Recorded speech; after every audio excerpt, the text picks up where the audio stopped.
अस्सलाम वालेकुम। प्रोग्राम मद्दे मुकाबले के साथ मैं हूं मरियम खान और हमारे साथ हैं रऊफ क्लास्टर साहब।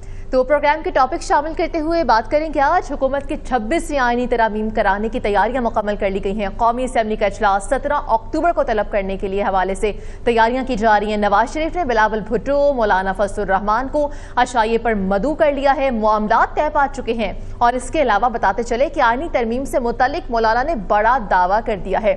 हुकूमत अपोजिशन को क्या सरप्राइज देने जा रही है, इस हवाले से बात की जाएगी और बात की जाएगी एससीओ कॉन्फ्रेंस के हवाले से। गैर मुल्की मेहमानों का पुरतपाक इस्तकबाल किया गया है। भारतीय वजीर खारजा 9 साल बाद पाकिस्तान पहुंच गए हैं। बेलारूस के वजीर आजम के आर्मी चीफ से मुलाकात हुई है। जयशंकर का शहबाज शरीफ से अशाये के मौके पर मुसाफा। दुनिया भर का मीडिया किसी बड़े ब्रेक थ्रू का मुंतजिर है। एससीओ कॉन्फ्रेंस में रूस, चीन की शिरकत, आलमी तवाज़ुन कैसे कायम किया जाएगा, इस हवाले से बात की जाएगी और बात करेंगे आज ऑक्सफोर्ड यूनिवर्सिटी के चांसलर के इंतखाब पर। बानी पीटीआई मुश्किल में है। यूनिवर्सिटी ने बानी पीटीआई के इलेक्शन लड़ने पर कानूनी राय तलब कर ली है। सादा अमल पेचीदा होने पर यूनिवर्सिटी इंतजामिया भी मुश्किल का शिकार है। क्या बानी पीटीआई इंतखाब लड़ेंगे? साबिक वज़ीर आज़म शाहिद खाकान अब्बासी IPPs के दिफा में भी सामने आ चुके हैं। पाकिस्तानी मईशत को IPPs ने तबाह नहीं किया, बल्कि पाकिस्तानी मईशत ने IPPs को तबाह कर दिया है। अभी यहाँ पर एक ब्रेक शामिल करेंगे, लेकिन ब्रेक से पहले बताते चले आमिर इलियास राना साहब हमारे साथ मौजूद है, वो हमें ज्वाइन करेंगे, उनसे बात की जाएगी, लेकिन अभी एक ब्रेक।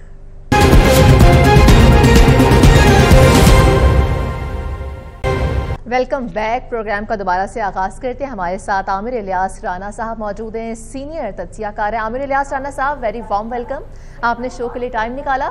इस्लामाबाद में जो सूरत हाल चल रही है, वहाँ पर शंघाई ताउन तंजीम के हवाले से भी तैयारियाँ की जा रही हैं। उसके अलावा देखा जाए डॉक्टर्स जो हैं अडयाला जेल गए हैं, वहाँ पर उन्होंने विजिट किया है। कुछ ज़राए के मुताबिक कहा जा रहा है कि जो खान साहब हैं वहाँ पर मुश्किल का शिकार हैं, और लेकिन बैरिस्टर गौहर की जानिब से ट्वीट किया जाता है और कहा जाता है कि वो जो खान साहब हैं बिल्कुल तंदुरुस्त हैं, तवाना हैं, और जो वहाँ पर मुलाकातें चल रही हैं बिलावल भुट्टो सरदारी की चल रही हैं। मौलाना से क्या चल रहा है इस्लामाबाद में, बताइएगा जरा। बहुत शुक्रिया जी। पहले तो मैं लेट आने पे माजरत खाऊं, बस एक प्रोग्राम में फंस गया था। और जो आपने सवाल पूछा बैरिस्टर गौहर से ही शुरू करते हैं।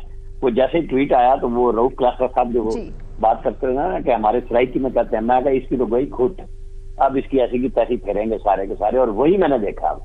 तो बैरिस्टर गौहर का तो तमाशा बना दिया है कि भाई उसने अपने लीडर की सेहतमंदी का ही अगर बता दिया है तो उस पर नाराज हो गए हैं। वो पीटीआई वाले कह रहे हैं भाई ये सेहतमंदी बतानी थी तो गवर्नमेंट बता देती। भाई को मानता कौन है? वो तो गवर्नमेंट तो रोजाना कह रही थी, और गवर्नमेंट के तो जिम्मे आए हुए थे कि अगर मुलाकातें नहीं हो रही तो खान साहब को खुदा ना खास्ता कोई कुदरती भी तकलीफ होती है तो गवर्नमेंट तो फंस जानी थी, इनके पल्ले कुछ नहीं जाना था। तो ये डॉक्टर्स के ऊपर जो जिस तरह भी वो मुतमईन हुए, एक शरीफ आदमी है, लेकिन मुझे तरस आया था, सच्ची बात है। जैसे उनका ट्वीट आया मैंने देखा, मैं तब मारे गए ये। अब वो ट्रोलिंग का शिकार हैं। ऊपर से इनके जो मीडिया के लोग हैं वो ट्रोलिंग कर रहे हैं कि जो सेनेटर टूट चुके हैं, जो MNA टूट चुके हैं, आप उनके नाम क्यों नहीं बताते? कोई शिबली फराज की ऐसी तैसी फिर रहा है, कोई किसी की क्यों छुपा रहे हैं? ये अजीबोगरीब पार्टी है कि जिसके अंदर किसी भी बात पे पहले ये लोगों का किया करते थे, अब आपस में जूतियों में दाल बट रही है। और गवर्नमेंट ने इसी चीज का फायदा उठाया कि राना साहब असल में सुबह वहां पर डॉक्टर आसिम जो उनके मुआलिज है खान साहब के, वो अडयाला जेल गए थे, लेकिन उनको खान साहब से मिलने नहीं दिया गया। तो ये अब कौन सी डॉक्टर्स की टीम थी जिन्होंने इमरान खान साहब का मुआयना किया है?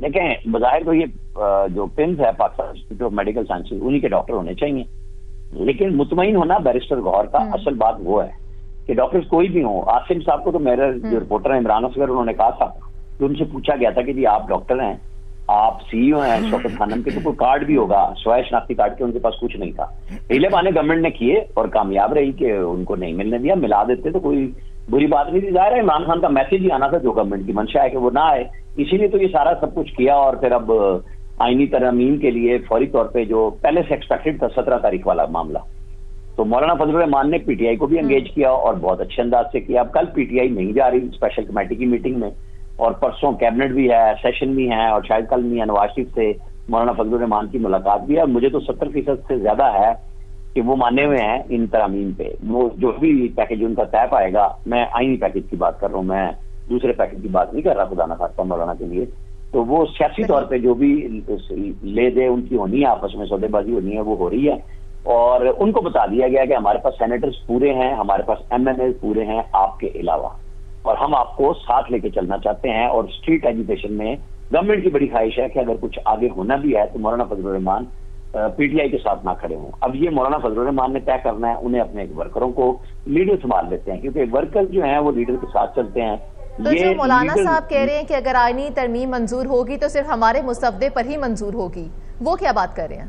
तो अगर उस मुसव्वदे को उन्होंने ऑन कर लिया, जो इत्तेफाक राय से तय होगा कि ये हमारा मुसव्वदा है, कुछ इतनी चीजें हमने मान ली हैं, एक आधी चीज हमने गवर्नमेंट की मान ली है, तो वो मुसव्वदा इत्तेफाक राय से तय हो जाएगा ना।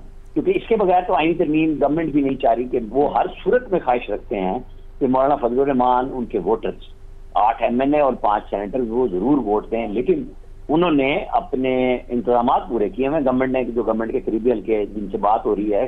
क्योंकि दोपहर को जब मेरी बात हुई तो उन्होंने कहा कि 17 को ही हम इजलास बुला रहे हैं, कोई 18-19 को नहीं। मेरा ख्याल ये था कि बिलावल भुट्टो ने, क्योंकि 18 को हैदराबाद में कोई रैली या जलसे का अनाउंस किया था ना कल, जब वो सीएम हाउस में गए हुए थे हारी कार्ड के लिए, तो मेरा ख्याल था शायद ये 19 पे चले जाएंगे। लेकिन वो एज पर प्लान वो 17 पे ही उन्होंने बुला लिए हैं।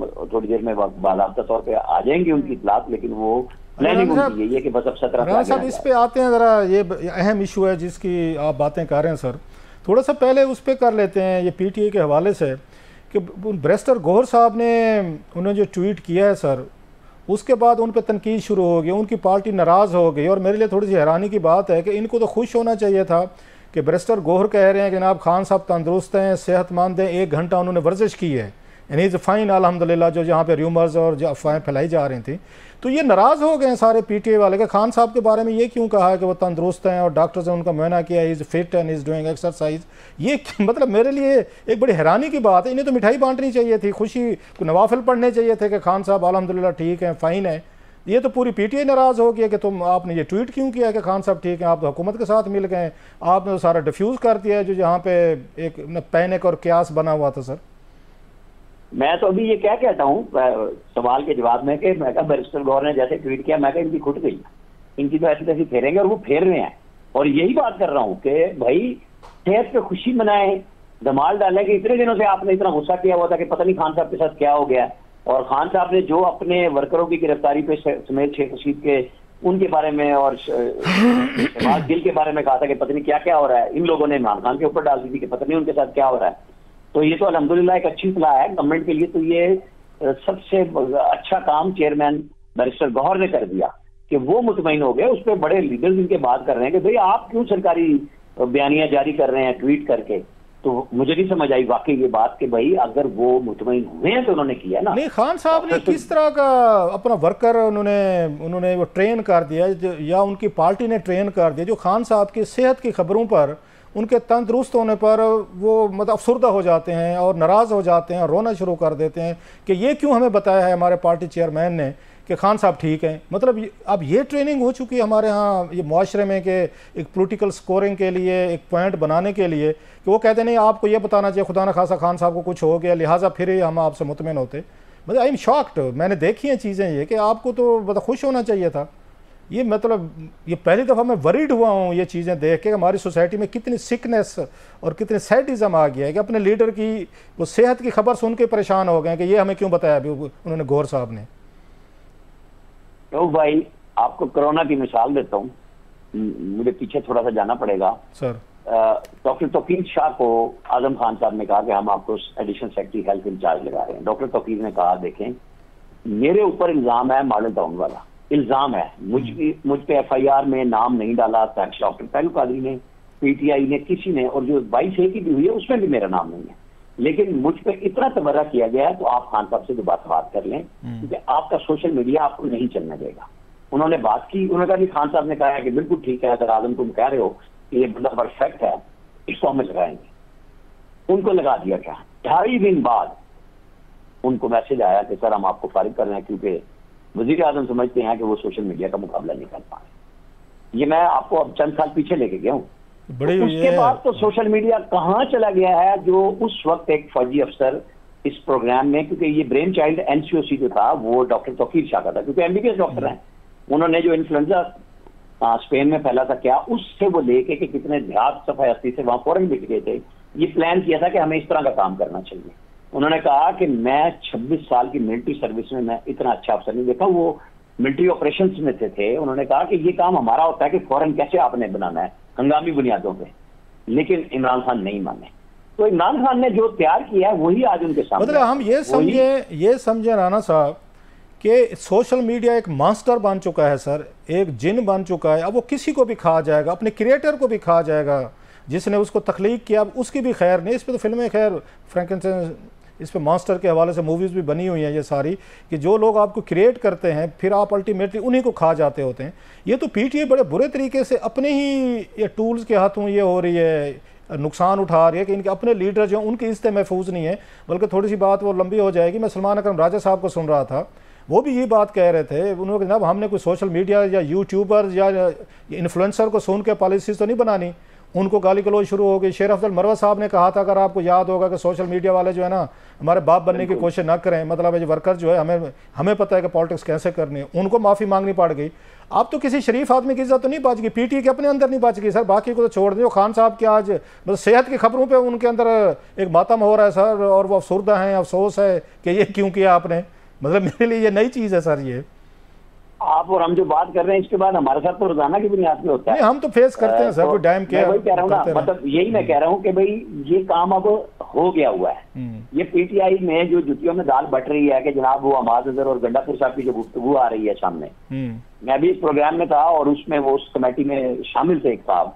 मैंने उनसे पूछा कि आप मुझे बताएं, तो उन्होंने कहा हाँ थोड़ी बहुत तो हुई है। मतलब ये कि उन्होंने भी इनकार नहीं किया कि ये अब इतना बड़ा मसला हो गया है कि भाई आप मान क्यों रहे हैं और आप क्यों नहीं मान रहे, आप वर्कर के साथ क्यों नहीं आते। अमाद अजहर साहब उनको ताने दे रहे हैं, वो उनको ताने दे रहे हैं। तो ये उन काशिफ अब्बासी साहब के शो में फाइल इनका है ही नहीं। मैं काशिफ अब्बासी साहब के शो में देख रहा था, इमरान खान साहब की सिस्टर साहिबा जो हैं वो इंटरव्यू दे रही थी, वो भी यही कह रही थी कि हुकूमत अच्छा चेहरा दिखाना चाह रही थी दुनिया को। तो अच्छा हुआ कि वहाँ पे लाहौर में वो जो एक कॉलेज के हवाले से इशू बना और स्टूडेंट बहरा गए, उन्होंने मुजाहरे किए, उन्होंने हंगामे किए।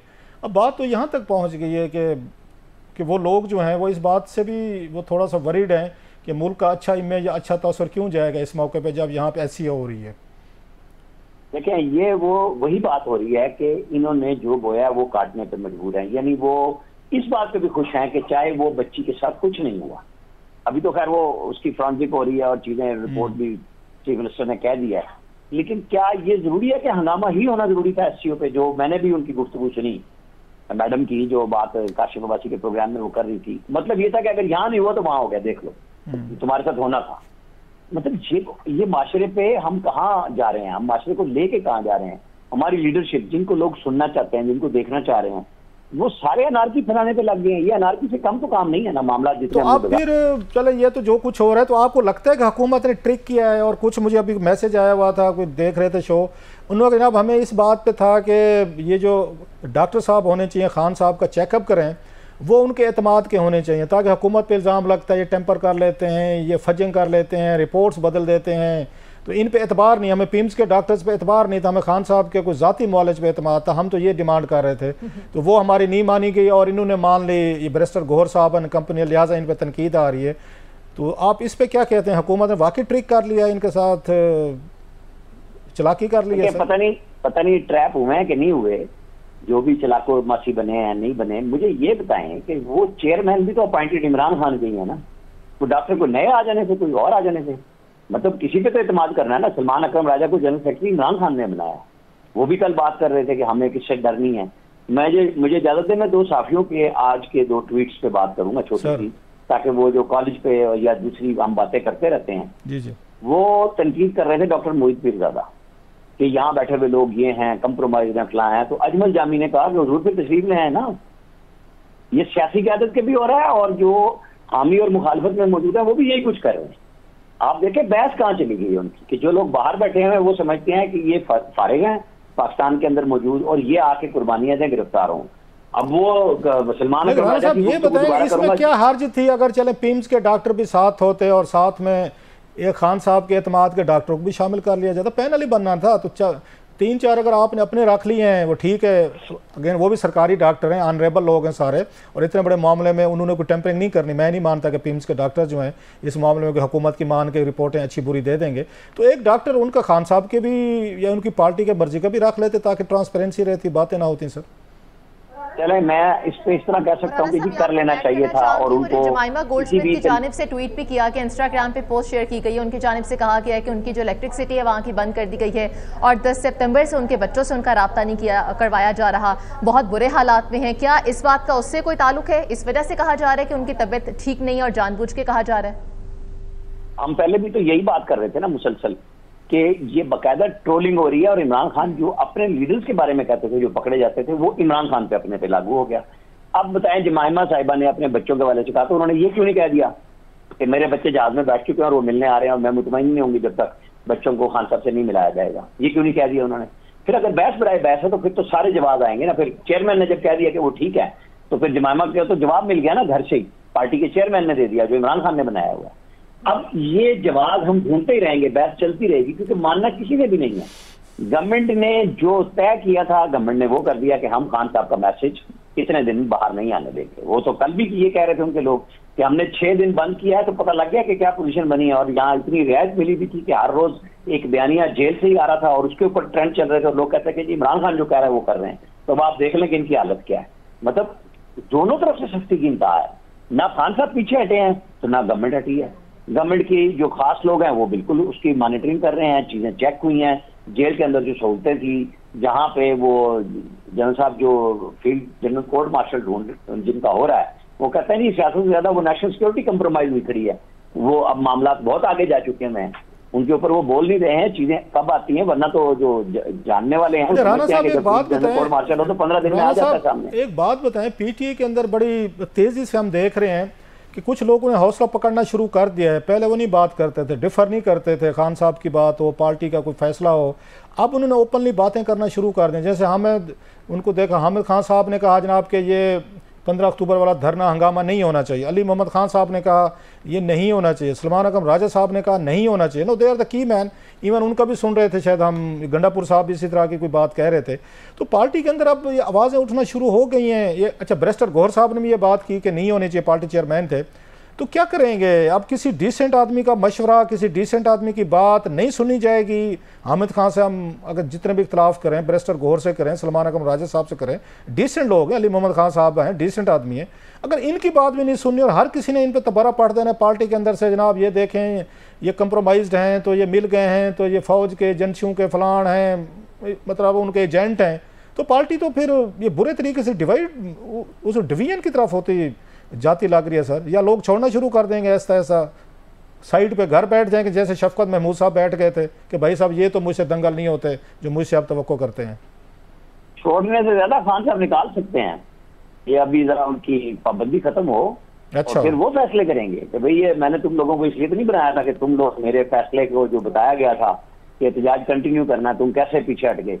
वो तो अभी तो अली अमीन गंडापुर साहब का भी नहीं, मतलब आप कह रहे हैं 18 तारीख को जब ये बैन उठेगा और खान साहब की कोई सहाफियों से या किसी और से मुलाकात होगी तो हम बम शेल के लिए तैयार रहें कि कोई बहुत बड़ा ब्लास्ट हो सकते हैं और खान साहब वो सब की क्लास लेंगे और कोई नए आर्डर्स वो इशू करेंगे वहां से, जेल से। मुझे तो 100% यकीन है, क्योंकि आप देखें ना कि जिस तरह उनके लॉयलिस्ट बड़े मौजब अंदाज में मुराद सईद बात करते हैं, आजकल उनकी उर्दू किसी नस्तालीक उर्दू दान से भी अच्छे उनके ट्वीट आते हैं। आप देख रहे हैं तसलसल है उनकी उर्दू की रब्त में लिखते हुए कि बहुत अच्छा कोई लिखारी उनके पास मौजूद है और वो ये लोग नहीं छोड़ेंगे किसी को भी। आपको याद होगा कि उस वक्त कैबिनेट में भी जो बात उस वक्त फैसल वाडा या मुराद सईद करते थे, पूरी काबीना वही बात करती। तो अभी चीजें आएंगी और मेरा ख्याल है खान साहब सख्त फैसले करेंगे। वो मौजूदा क़यादत से किसी सूरत में राजी नहीं होंगे। अगर 17वीं तरमीम, ये 17 तारीख को 26वीं तरमीम हो जाती है, बस फिर आप 18 को देखें कि वो अपनी पार्टी वालों के साथ करते क्या है। वो कहेंगे तुम सारे मिले हुए थे, वो छोड़ेंगे नहीं इनको। वो कहेंगे तुम लोगों ने सड़क बंद क्यों नहीं की, रोड बंद क्यों नहीं की, कैसे हो गई है, एससीओ भी कैसे हो गई। वो बिल्कुल कोई ऐसा आपको बयानिया नहीं मिलेगा अगर ये 17 तारीख को 26वीं तरमीम हो जाती है। आप बिल्कुल इस बमशल के लिए तैयार रहे हैं और जो ये लोग बोल रहे हैं इनको किसी को वो नहीं छोड़ेंगे। आप डरा रहे हैं राणा साहब, आप डराने की कोशिश कर रहे हैं हम सबको।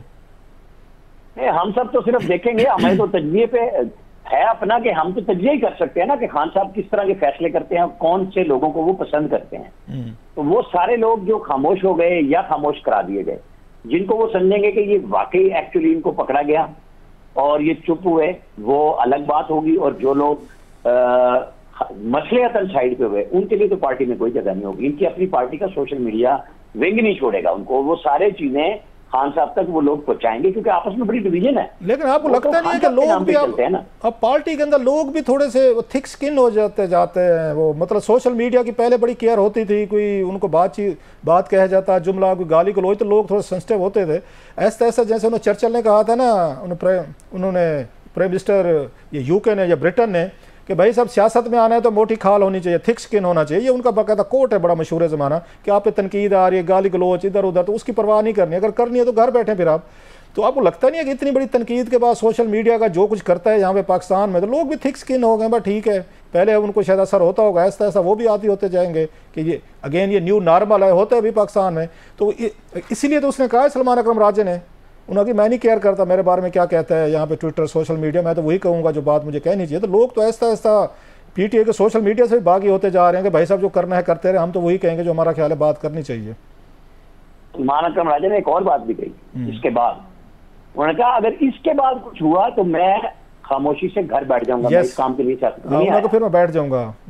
हाँ, उन्होंने ये भी कहा था। तो बस बात ये है कि फिर लोग क्या कर चुके हैं।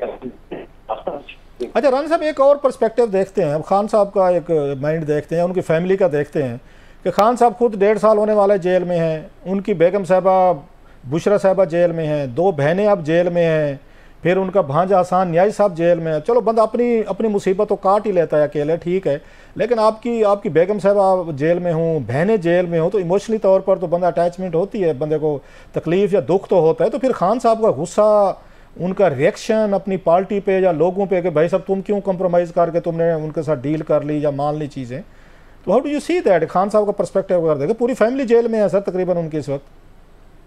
देखें, दोनों बहनें ज़ाहिर है उस वक्त जेल में गई हैं जब खान साहब का जेल के अलावा बाकी लोगों से मामला रास्ते मुनक़ता हो चुके थे। तो उसी रिएक्शन की बात, जिसको आपने बम शल का लफ्ज कहा, वो आएगा, वो रुकने वाला नहीं है, वो किसी सूरत में इन लोगों को नहीं छोड़ेंगे, और इन क़यादत को भी पता है। लेकिन इस क़यादत के पास भी कोई रास्ता नहीं था। मानक राजा ने पहले नहीं कहा था कि मैं रोड पे इसलिए चला जाऊं कि मेरी काबिलियत और तजर्बा बता रही है कि मैं जेल में जाकर बैठ जाऊं, मैं बाहर बैठ के बात ना करूं, मैं रास्ता ना बनाऊं। तो लीडरशिप तो खान साहब की नामजद है, चाहे वो उस्मान बुज़दार हो या सलमान अकरम राजा हो या बैरिस्टर गौहर हो। लेकिन एक बात बताएं, अगर वो इस तरह हो या आज के चीफ मिनिस्टर हो सर, भाई ये सारे इमरान खान के नाम, अगर इनको खान साहब मतलब बम को ड्रॉप करते हैं, फेयर एनफ, बैरिस्टर गौहर साहब ये बैरिस्टर गौहर के खिलाफ भी कार्रवाई, अली मोहम्मद खान के खिलाफ भी कार्रवाई, हामिद खान के खिलाफ भी, उसके बाद सलमान अकरम राजा साहब हो गए, ये 4-5 जो टॉप केस वक्त में नजर आ रहे हैं। तो पीछे क्या बचता है सर? भानुमती का कुंभा, पीछे तो कोई रीजनेबल लीडरशिप ही नहीं है। फिर तो बाकी पार्टी से आए हुए लोग जो पिछले 6 महीने कुछ साल आपके पास आए थे, तो पीछे कौन सी लीडरशिप बच जाती है सर इनके पास जो इनको रिप्लेस करेगी? देखिए, खान साहब को अपने अलावा कोई लीडर चाहिए नहीं, ये बात मुझे और आपको बड़ी अच्छी तरह, वो लीडर रह ही नहीं सकता जो लीडरशिप की क्वालिटी रखता है, वो खान साहब नहीं आने देते आगे। अपनी पूरी फेडरल गवर्नमेंट उसकी कारकर्दगी पे उस्मान बुज़दार की तबाह करा ली। वो किसी भी अच्छे एमपीए को, तजर्बाकार को लगा के ये सब कुछ बदल सकते थे, लेकिन वहां उनकी ख्वाहिश मौजूद थी कि चीफ मिनिस्टर शहबाज शरीफ की चेयर पे मैंने बैठना है। आपको याद होगा, ये जब लाहौर जाते थे ये उस सिंगल चेयर पे जाके टेबल के दूसरी तरफ बैठते थे, ये सोफे पे कॉर्नर सीट पे नहीं बैठते थे। और जब परवेज इलाही चीफ मिनिस्टर बने तो ये वहीं बैठे थे। परवेज इलाही को भी पता था कि ये ख्वाहिश है, उन्होंने भी उसका एहतराम किया कि वरना मैं ही ना फंस जाऊं। तो खान साहब अपने अलावा किसी को नहीं चाहते, लिहाजा ये नहीं है कोई, उनका ख्याल ये है कि बस जिस तरह मुझे वोट पड़ गए हैं, जो जिसको मैं खड़ा करूंगा वही लीडर है। अच्छा राना साहब, इधर थोड़ा सा जाते जाते तरमीमों की तरफ, क्या खबर है आपके पास कि कोई ये पीटीआई के लोग तोड़ के वोट डलवा जाएंगे, कोई लोटा क्रेसी की जाएगी, कोई वो कहते हैं गन पॉइंट पे वोट डलवाए जाएंगे, या वाकई वो कहते हैं नंबर पूरे हैं? नंबर कैसे पूरे हैं? मौलाना साहब के बगैर नंबर पूरे हैं? आपकी क्या खबर है? अगर इजलास बुलाया जा रहा है तो इसका मकसद है कुछ ना कुछ तो है इनकी पोर्टली में। पहले मैं समीम इब्राहिम का नाम दूंगा, उनको सुन रहा था, वो कह रहे थे शिबली फराज साहब आप जरका तैमूर का नाम क्यों नहीं लेते कि वो कंप्रोमाइज हो चुकी हैं। तो मैं नाम नहीं ले रहा, ये मैंने अभी सुना है आपके प्रोग्राम से 1 मिनट पहले। तो पीटीआई के अंदर जो उनके अंदर यूट्यूबर्स हैं, जर्नलिस्ट हैं, वो सारे के सारे गुस्से का इजहार कर रहे हैं कि आप नाम दें। सारे हमारे दोस्त हैं, भाई हैं, जो वो मुसलसल कह रहे हैं कि आप ऐलान कर दें। गवर्नमेंट के जो मैंने चेक किया है वो समझते हैं कि हमारे पास मौलाना फजल रहमान के बगैर 20 नंबर पूरे हैं। लेकिन वो मौलाना फजल रहमान को लेके नहीं, ये ना राणा साहब उनके बगैर नंबर पूरे होने का मतलब तो वही है जो पीटीआई कह रही है कि फिर उनके बंदे तोड़े जाएंगे, या मौलाना साहब को ब्लैकमेल किया जा रहा है और उनको थोड़ी बार्गेनिंग की जा रही है कि मौलाना साहब आपने बस पे चढ़ना है तो चढ़ जाएं, नहीं तो हमारी सवारियां पूरी हैं, सीटें फेल हैं, हम तो निकल जाएंगे, लेकिन हम आपको बड़े एहतराम मोहब्बत में पुराने दोस्त हैं, हम आपको साथ ले जाना चाहते हैं। लिहाजा बार्गेन का चक्कर था कि मौलाना साहब की पॉलिटिकल जो कोई डील करें तो उसमें थोड़ी सी रियायत मिल जाए, अदरवाइज तो बंदे पूरे नहीं है। फिर तो पीटीआई वाले बंदे हैं, वो तो ठीक कह रहे हैं पीटीआई के हमारे मैंडेट पे पहले भी डाका मारा है, फिर भी मारने लगे हैं सर ये असेंबली में। देखिए रऊफ भाई, मैंडेट की तो बात नहीं करनी चाहिए ना। पीटीआई का शब्द चूंकि आपने इस्तेमाल किया, जब वो सादिक सिंजरानी साहब के लिए वोट लेके सारे कह रहे थे कि ये जमीर की आवाज से वोट दिया, तो ये हमारे सारे एक ही बटे हैं, कोई इस तरह ना आप देखेंगे, इनमें तो बड़ा फर्क है। सियासी तौर पर सर जब अपना फायदा देखना होता है, एक सुप्रीम कोर्ट ने पहले फैसला दिया, उसमें हम गवर्नमेंट ने कहा, उनको पता था कि हमने ये फैसला इसलिए दिया कि 32 के 32 नायल हो जाएंगे, वोट कम हो जाएंगे, जो जिन्होंने वोट दिया था उनको सुप्रीम कोर्ट लाइन करने वाले होंगे, ऐसा मैं मानता हूँ नहीं है, होगी वो वापस ऊपर तनकीद हो रही है, होती रहे। इशू यही है कि करना चाहिए, ये तो हम करने जा रहे हैं, और मैं बार बार कह रहा हूँ गैर मुल्की।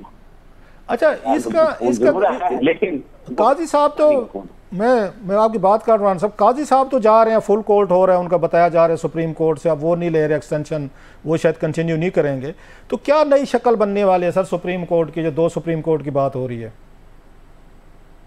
अच्छा साहब, मैं वो बात करूँगा जो लोगों को पसंद आए या ना आए, तब तो जा रहे हैं ना, फेयर ले लिया जिसको वो फायद हो जाएंगे सुप्रीम कोर्ट से, आइन में तरमीम हो जाती है, कॉन्स्टिट्यूशनल कोर्ट बनती है, तो वही मुझे तो लगता है कि वही नए चीफ जस्टिस होंगे। कौन? ये काजी फैज ईसा साहब? हाँ जी, ये जो नई अदलिया है या पुरानी अदलिया है, मुझे बताएं इसने आम आदमी के लिए कब काम किया? इन्होंने तो बड़े लोगों के लिए कोशिश की, इसके खिलाफ किसी के हक में। आम आदमी का मुकदमा 2 साल से आपने सुप्रीम कोर्ट में देखा कोई लगा? वो 1-2 लगाए, बड़े जजेज हो जाते हैं, भाई अगर आप उम्र ज्यादा है तो उम्र कम करके आप रिटायरमेंट ले रहे हैं, 4-5 केस के अलावा जितने सीरियस मोस्ट होते हैं उतने कम अदालत में केस होते हैं। आसिफ सईद खोसा साहब केस में, और जब वो चीफ जस्टिस बने तो उन्होंने कहा 3 से 4 केस रहे सामने आने के, फाइल तो इंसाफ कॉल बेचते रहे ना हमारे पास सारे बैठ के कि जनाब यूं है, इनकी अपनी हरकतें ये थी, वो एक्सटेंशन मांगते रहे, नहीं मिली तो सदर की तरफ, ऐवान सदर की तरफ था, नहीं हुआ तो एक्सटेंशन उन्होंने छेड़ दी। मतलब हमारे यहाँ का फराम किया, तो हमें चाहिए कि अदलिया में भर्ती के निज़ाम को बदलना चाहिए, ये चिटों पे ये जो राजवाड़ा बनाया हुआ है चैम्बरों का, वो खत्म होना चाहिए। चलिए रान साहब, आपसे इन इश्यूज पे बात करते रहेंगे, मेरा ख्याल है मरियम ने शायद ब्रेक भी लेने। Thank you very much sir, बहुत शुक्रिया आपका brother. Thank you so much Aamir Ilyas Rana साहब, आपने इतना कीमती वक्त निकाला। यहाँ पर एक ब्रेक शामिल करते हैं, ब्रेक के बाद बात करेंगे शाहिद खाका नवासी की जानिब से भी जो बात की गई है उसके हवाले से भी, और ऑक्सफोर्ड के हवाले से भी। हमारे साथ रहिएगा।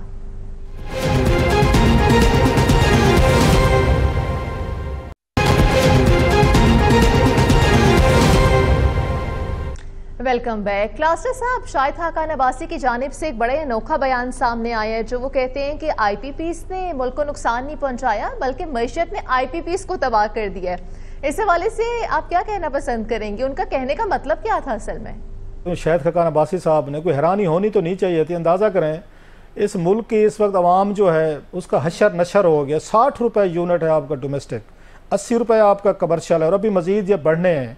और वो ये कहते हैं जनाब कि इसमें आईपीपीज़ का कोई कसूर नहीं है, ये हुकूमतों का कसूर है। तो हुकूमतों में कौन थे? ये किन के अदवार में आईपीपीज़ लगे? चले 1 मिनट के लिए मान लेते हैं शाहिद खाका नवासी वेरी ऑनरेबल मैन कि ठीक कह रहे हैं जनाब कि अगेन उनका कहना था ये जो इकॉनमी थी तो इसने तबाह किया आईपीपीज़ को, आईपीपीज़ ने इकॉनमी को तबाह नहीं किया। That's very interesting statement. तो ये किन के दौर में लगे थे आईपीपीज़? ये 2 अदवार में लगे थे। पहले बेनज़ीर भुट्टो साहब का दौर था 94-96 वाला, उसमें लगे। उसके बाद ये नवाज शरीफ साहब के दौर में लगे, जब शाहिद खाका नवासी साहब जो हैं उनके मेन मिनिस्टर थे, कैबिनेट में बैठे थे, बल्कि पेट्रोलियम की मिनिस्ट्री को, ये पेट्रोलियम की मिनिस्ट्री को हैंडल कर रहे थे, डील कर रहे थे। आज वो ये कहते हैं जनाब ये सब कुछ गलत हो रहा था क्योंकि उनकी नवाज शरीफ साहब और उन कंपनी से लड़ाई हो गई है, वो पार्टी छोड़कर चले गए हैं। जनाब जितनी मतलब इस वक्त कैपेसिटी चार्जेस की बात में देख लें, 3,500 अरब रुपया आपने देना है। आपने ऐसे मुहैदे किए जो दुनिया में किसी के साथ नहीं होते, इतना बड़ा जुल्म कर लिया आपने। आपको सेंट्रल बैंक ऑफ अमेरिका ने कोई डॉलरों की यहाँ पे मशीन दे दी थी कि पाकिस्तान डॉलर बना के पूरी दुनिया को दे रहा था। आपने बिजली को बिलों को अटैच कर दिया डॉलरों के साथ, तो आप ये लोगों से डॉलरों में बिल ले रहे थे। इससे बढ़कर आपने 48 के करीब जो IPPs हैं इस वक्त, वो हुक्मरानों की हैं, इलीट क्लास की हैं, या इनके फ्रंटमैन हैं, या इनके ख़ानदान हैं हमारे हुक्मरानों के, या ये डायरेक्ट उसमें बैठे हुए हैं, इनके शेयर्स हैं। मतलब इसमें आप कुछ शक रहेगा कि शरीफ ख़ानदान के अपने इनके बच्चों के वो हैं, इनके IPPs हैं, इनके रिश्तेदारों के हैं, ये सैफुर रहमान साहब का है। और फिर इसके बाद चाइनीज़ जो आए हैं हमारे यहाँ, जो उनको रेट्स दिए गए हैं, उसमें भी यही बताया जाता है जनाब कि किसी न किसी का इंटरेस्ट है, फ्रंटमैन के तौर पर यूज़ किए गए। मतलब पाकिस्तानी अवाम को कहते हैं कि IPPs का कोई कसूर नहीं है। अब इनसे पूछना चाहिए भाई साहब ज़रा इसको वाजे करें ना कि इकॉनमी ने कैसे उनको तबाह किया है। IPPs तो इसलिए लगाए गए थे कि पाकिस्तानी इकानमी को बूस्ट करेंगे, ये पाकिस्तानी अवाम के ये मसले हल करेंगे, बिजली आपको प्रोवाइड होगी, आपकी इकॉनमी चल पड़ेगी। तो वो तो ये चला है कि पूरी इकानमी इस वक्त जो रन कर रही है वो IPPs को पैसे देने के लिए कर रही है। अब दुनिया भर से कर्जे लेके डॉलरों में उनको पेमेंट कर रहे हैं, कोई करता होता है।